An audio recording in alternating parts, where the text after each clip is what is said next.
Alright, what is up boys and girls, welcome back to another video. I am Crypto Maximalist. Please drop a like and subscribe to the channel. Before we begin, I want to let you know that I've partnered this month with Blowfin, absolutely amazing exchange that I've actually been trading on myself for the past 2 weeks or so. Sign up with my link below in the next week and get a 10% deposit coupon for futures trading. Amazing opportunity to get yourself involved in the markets risk-free. That one trade might be the one that makes you your first 100x gain in cryptocurrency. Always like to reward my community with the best opportunities that I can find. Also make sure to get involved with BTCC and Mexi, who are also offering some big sign up bonuses and competitions. All the links are in the description below and they'll give you some free goodies, so make sure to get involved down below with all of those.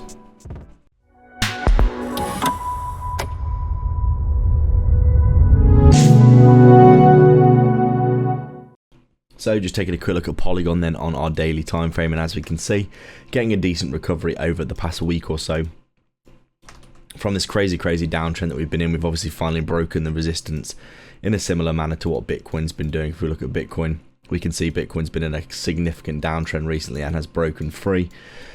Polygon obviously following suit here, getting some decent volume at these lows as well. Obviously we came down, tapped 15 cents, which is a crazy drop, isn't it? And then since then we've had this decent